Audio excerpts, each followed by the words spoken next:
ಪ್ರಿಯರೇ, ನಮಗೆ ಬೈಬಲ್ ಸೊಸೈಟಿಯಿಂದ ಬರುತ್ತವೆ ಎಂದು ಗೊತ್ತು. ಆದರೆ ಇದರ ಹಿಂದೆ ಒಂದು ದೊಡ್ಡ ಕಥೆ ಇದೆ. ಇದನ್ನ ನೀವು ತಿಳಿದುಕೊಳ್ಳಬೇಕೆಂದು ನಾನು ಕೋರುತ್ತಿದ್ದೇನೆ. ಇದು ಮೇರಿ ಜೋನ್ಸ್ ಅವರ ಜೀವನ ಕಥೆ. ತಾನು ಸ್ವಂತ ಬೈಬಲ್ ಅನ್ನ ಹೊಂದಲು ಪಟ್ಟಂತ ಕಷ್ಟವನ್ನ ವರ್ಣಿಸುವ ಕತೆ. ತುಂಬಾ ವರ್ಷಗಳ ಹಿಂದೆ ತುಂಬಾ ದೂರದ ಪ್ರದೇಶವಾದ ವೇಲ್ಸ್ ಎಂಬ ಚಿಕ್ಕ ದೇಶದಲ್ಲಿ ಮೇರಿ ಎಂಬುವ ಒಂದು ಹುಡುಗಿ ತನ್ನ ತಂದೆ ತಾಯಿಗಳೊಂದಿಗೆ ಜೀವಿಸುತ್ತಿದ್ದಳು. ಅವರ ಹತ್ತಿರ ಹಣವಿರಲಿಲ್ಲ. ಅವರು ಶ್ರೀಮಂತರೂ ಅಲ್ಲ. ಮೇರಿ ಇದ್ದಂತ ಸ್ಥಳದಲ್ಲಿ ಶಾಲೆಗಳೂ ಇರಲಿಲ್ಲ. ಆದುದರಿಂದ ಮೇರಿಗೆ ಓದಲಿಕ್ಕೂ ಬರೆಯಲಿಕ್ಕೂ ಬರುತ್ತಿರಲಿಲ್ಲ. ಆದ್ರೆ ಮೇರಿ ತನ್ನ ತಂದೆ ತಾಯಿಗಳೊಂದಿಗೆ ಪ್ರತಿ ಭಾನುವಾರವೂ ಚರ್ಚಿಗೆ ಹೋಗುತ್ತಿದ್ದಳು. ಅಲ್ಲಿ ಪಾಸ್ಟರ್ ಅವರು ತಮ್ಮ ಬಳಿ ಇದ್ದ ದೊಡ್ಡ ಬೈಬಲ್ ಪುಸ್ತಕದಲ್ಲಿನ ಸಂಗತಿಗಳನ್ನೆಲ್ಲ ಹೇಳುತ್ತಿದ್ದರೆ ಶ್ರದ್ಧೆಯಿಂದ ಕೇಳುತ್ತಿದ್ದಳು.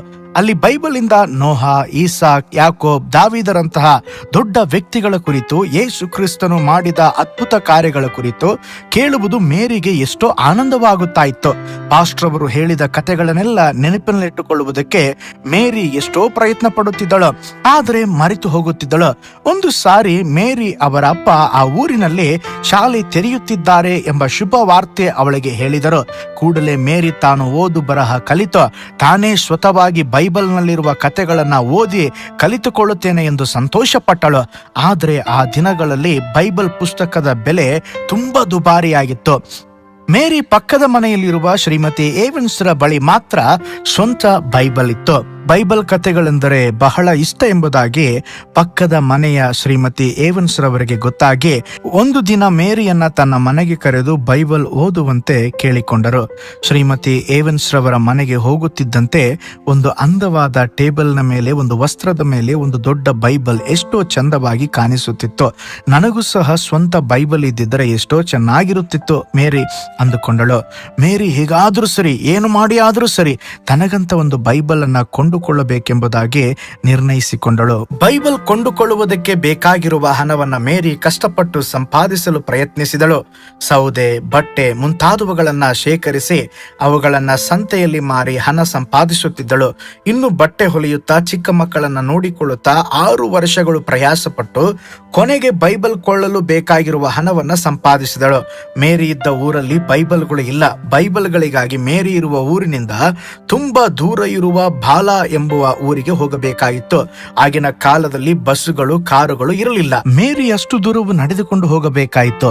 ಒಂದು ದಿನವೆಲ್ಲ ಬೆಟ್ಟ ಗುಡ್ಡಗಳಲ್ಲಿ, ಕಾಡಿನಲ್ಲಿ, ಕಲ್ಲು ಮುಳ್ಳಿರುವ ದಾರಿಗಳಲ್ಲಿ, ಚಪ್ಪಲಿಯೂ ಸಹ ಇಲ್ಲದೆ ಬರಿಗಾಲಿನಲ್ಲಿ ಆ ಚಪ್ಪಲಿ ಕೊಳ್ಳುವ ಹಣವನ್ನ ಬೈಬಲ್ ಕೊಳ್ಳುವುದಕ್ಕೆ ಬಳಸಿ ಊರಿಗೆ ನಡೆದಳು ಮೇರಿ. ಕೊನೆಗೆ ಸಾಯಂಕಾಲದ ಸಮಯ, ಸೂರ್ಯನು ಮುಳುಗುವ ವೇಳೆಗೆ ಬಾಲಾ ಗ್ರಾಮವನ್ನ ಮೇರಿ ಸೇರಿಕೊಂಡಳು. ಮಾರನೆಯ ದಿನ ಬೆಳಿಗ್ಗೆ ಉದಯವಾಗುತ್ತಲೇ ತನಗೆ ಬೈಬಲ್ ಬೇಕೆಂದು ರೆವರೆಂಡ್ ಚಾರ್ಲ್ಸ್ ಹತ್ರ ಓಡುತ್ತಾಳೆ ಮೇರಿ. ನಾನು ಬೈಬಲ್ ಕೊಳ್ಳಲಿಕ್ಕೆ ಬಂದಿದ್ದೇನೆ. ನನಗೆ ನನ್ನ ಸ್ವಂತ ಬೈಬಲ್ ಇದ್ರೆ ಯಾವಾಗ ಬೇಕಾದ್ರೆ ಅವಾಗ ಬೈಬಲ್ ಕಥೆಗಳನ್ನ ಓದಿಕೊಳ್ಳಬಲ್ಲೆ ಎಂದು ಎಷ್ಟು ಸಂತೋಷದಿಂದ ಮೇರಿ ಹೇಳಿದಳು. ರೆವರೆಂಡ್ ಚಾರ್ಲ್ಸ್ ಮೇರಿ ಕಡೆ ಬಾಧೆಯಿಂದ ನೋಡಿ ಹೀಗೆ ಹೇಳಿದರು, ಮೇರಿ, ನನ್ನನ್ನು ಕ್ಷಮಿಸು.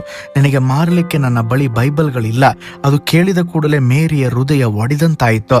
ತಾನು ಎಷ್ಟೋ ದುಃಖ ಪಟ್ಟಳು. ಆದರೆ ತಾನು ಬೈಬಲ್ಗಾಗಿ ಎಷ್ಟು ದೂರದಿಂದ ಬಂದಿದ್ದೇನೆ, 6 ವರ್ಷಗಳು ಎಷ್ಟೋ ಕಷ್ಟಪಟ್ಟು ಹಣ ಸೇರಿಸಿದೆ ಎಂದು ತುಂಬಾ ದುಃಖಪಟ್ಟಳು ಮೇರಿ ಬೈಬಲ್ ಅನ್ನ ಎಷ್ಟು ಪ್ರೀತಿಸುತ್ತಿದ್ದಾಳೆ ಎಂದು ರೆವರೆಂಡ್ ಚಾರ್ಲ್ಸ್ಗೆ ಅರ್ಥವಾಯಿತು. ಆಕೆಗೆ ಹೇಗಾದರೂ ಸಹಾಯ ಮಾಡಬೇಕೆಂದುಕೊಂಡರು. ಇಗೋ, ತೆಗೆದುಕೋ ಮೇರಿ, ಇದು ನಾನು ಕಷ್ಟಪಟ್ಟು ಸಂಪಾದಿಸಿದ ಹಣದಿಂದ. ತನ್ನ ಕೈಯಲ್ಲಿದ್ದ ಬೈಬಲ್ ಅನ್ನು ನೋಡಿ ತನ್ನ ಕಣ್ಣುಗಳನ್ನ ತಾನೇ ನಂಬಲಾರದವಳಾದಳು ಮೇರಿ. ಧನ್ಯವಾದಗಳು ರೆವರೆಂಡ್ ಚಾರ್ಲ್ಸ್, ಧನ್ಯವಾದಗಳು ಎಂದು ಎಷ್ಟು ಉದ್ವೇಗತೆಗೆ ಒಳಗಾದಳು. ಮೇರಿ ತನ್ನ ಬೈಬಲ್ ಅನ್ನ ತನ್ನ ತಂದೆ ತಾಯಿಗಳಿಗೆ ತೋರಿಸಲು ಎಷ್ಟು ಸಂತೋಷದಿಂದ ಹಿಂತಿರುಗಿದಳು. ಇನ್ನು ಮೇರಿ ಬೈಬಲ್ ಕಥೆಗಳಿಗಾಗಿ ಭಾನುವಾರದವರೆಗೂ ಕಾಯಬೇಕಾಗಿಲ್ಲ. ಯಾವಾಗ ಬೇಕಾದರೂ ಆವಾಗ ಬೈಬಲ್ ಅನ್ನ ಓದಿಕೊಳ್ಳಬಹುದು. ಶ್ರೀಮತಿ ಈವನ್ಸ್ ತನಗೆ ಬೈಬಲ್ ಕೊಟ್ಟ ಹಾಗೆ ತಾನು ಸಹ ಇತರರಿಗೆ ಬೈಬಲ್ ನೀಡಬಹುದು. ಆದ್ರೆ ಮೇರಿ ಕತೆ ಅಲ್ಲಿಗೆ ನಿಂತು ಹೋಗಲಿಲ್ಲ. ಬೈಬಲ್ ಅನ್ನ ಹೊಂದುವುದಕ್ಕೆ ಮೇರಿ ಪಟ್ಟಂತ ಕಷ್ಟವನ್ನ ರೆವರೆಂಡ್ ಚಾರ್ಲ್ಸ್ ರನ್ನ ಆಲೋಚನೆಗೆ ತಳ್ಳಿತು. ಆಮೇಲೆ ಒಂದು ಮೀಟಿಂಗ್ ನಲ್ಲಿ ವಿದೇಶದಿಂದ ಬಂದಿದ್ದ ಅನೇಕ ಗಣ್ಯ ವ್ಯಕ್ತಿಗಳ ಮಧ್ಯೆ ಮೇರಿಯ ಪರಿಸ್ಥಿತಿಯನ್ನ ಅವರು ವಿವರಿಸಿದರು. ಆಗ ಅಲ್ಲಿದ್ದವರೆಲ್ಲರೂ ವೇಲ್ಸ್ ದೇಶದಲ್ಲಿ ಇರುವವರಿಗೆ ಅತಿ ಕಡಿಮೆ ಬೆಲೆಯಲ್ಲಿ ಬೈಬಲ್ ಅನ್ನ ಸಿಗುವ ಹಾಗೆ ಮಾಡಬೇಕೆಂದು ತೀರ್ಮಾನಿಸಿದರು. ಆಗ ಅವರ ಮಧ್ಯದಲ್ಲಿದ್ದ ರೆವರೆಂಡ್ ಹ್ಯೂಸ್ ಎದ್ದು ನಿಂತು, ಈ ವಿಧವಾಗಿ ಕೇವಲ ವೇಲ್ಸ್ಗೆ ಮಾತ್ರ ಯಾಕೆ, ಪ್ರಪಂಚಕ್ಕೆಲ್ಲ ಯಾಕೆ ಮಾಡಬಾರದು ಅಂದರು. ಆ ವಿಧವಾಗಿ ಮೊಟ್ಟ ಮೊದಲ ಬೈಬಲ್ ಸೊಸೈಟಿ ಪ್ರಾರಂಭಿಸಲ್ಪಟ್ಟಿತು. ಈ ದಿನ ಪ್ರಪಂಚದಲ್ಲೆಲ್ಲ ಮೇರಿ ಅಂತವರಿಗೆ ಅವರ ಸ್ವಂತ ಭಾಷೆಯಲ್ಲಿ ಬೈಬಲ್ ಸಿಗುವುದಕ್ಕಾಗಿ 140ಕ್ಕೂ ಹೆಚ್ಚು ಬೈಬಲ್ ಸೊಸೈಟಿಗಳು ಸ್ಥಾಪಿಸಲ್ಪಟ್ಟಿದೆ. ಪ್ರಿಯರೇ, ಬೈಬಲ್ ನಮ್ಮ ಕೈಗಳಿಗೆ ಬರಲು ಎಷ್ಟೋ ತ್ಯಾಗಮಯಿಗಳ ಕಷ್ಟವಿದೆ. ಆ ಬೈಬಲ್ ನಮ್ಮ ಕೈಗೆ ಬಂದ ಮೇಲೆ ಆ ಬೈಬಲ್ನಲ್ಲಿರುವ ವಿಷಯಗಳನ್ನ ಓದಲಿಕ್ಕೆ ನಾವು ಆಸಕ್ತಿ ತೋರಿಸುತ್ತಿದ್ದೇವೆಯಾ? ಒಂದು ಬೈಬಲ್ಗಾಗಿ ಮೇರಿ ಎಷ್ಟೋ ಕಿಲೋಮೀಟರ್ಗಳು ಪ್ರಯಾಣ ಮಾಡಿದಳು. ಆ ಬೈಬಲ್ಗಾಗಿ 6 ವರ್ಷಗಳು ಅವಳು ಕಾದಿದ್ದಳು. ಆದರೆ ಎಷ್ಟೋ ವರ್ಷಗಳಾಗಿವೆ ನಾವು ಬೈಬಲ್ ಅನ್ನ ಮುಟ್ಟಿ, ಎಷ್ಟೋ ವರ್ಷಗಳಾಗಿವೆ ನಾವು ಬೈಬಲ್ ಅನ್ನ ಓದಿ.